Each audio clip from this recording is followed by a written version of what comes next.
ওয়ালাইকুম আসসালাম। আমার ওয়াইফ মিমি। ও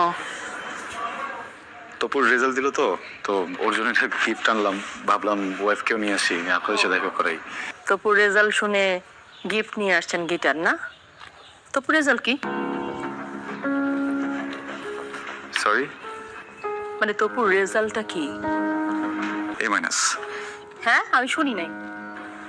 এ মাইনাস। এ মাইনাস রেজাল্টের জন্য আপনি একটা গিটার গিফট নিয়ে আসছেন আমার বাসায়। তামসা করতে আসছেন আপনি? তামসা করতে আসছেন এই বাসায়?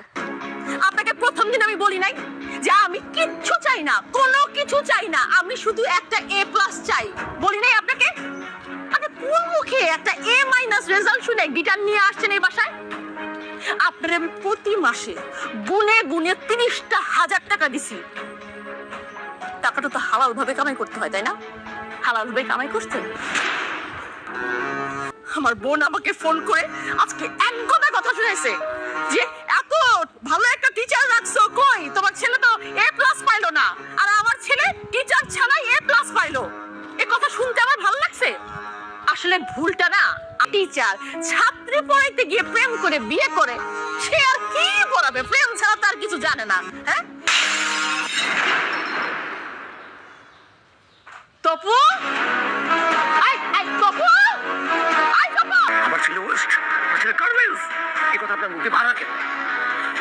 আপনাদের কথাটাই তো বলতেছি। আপনাদের মুখ থেকে বের হওয়া কথাটা যখন আপনাদের কানে যে পৌঁছায় এত কষ্ট লাগে কেন? এটা তো আমার কথা না, এটা আপনাদের কথা। শুধু আপনাদের না, আপনাদের মতো আরো কয়েক হাজার প্যারেন্টসদের কথা, এই সোসাইটির কথা। একটা বাচ্চা, ওর ব্রেন কিভাবে ওয়ার্ক করে, ওর চাওয়া পাওয়া কি, ওর ইন্টারেস্ট কোন বিষয়ে, কোনো কিছু বিচার না করে ওর রেজাল্টে এ প্লাস কেন পেলো না, এই জন্য পুরো সোসাইটি মিলে একসাথে একটা বাচ্চাকে ধিক্কার জানায় দেন। আপনাদের কথা। হ্যাঁ, এখন কেন গায়ে লাগছে?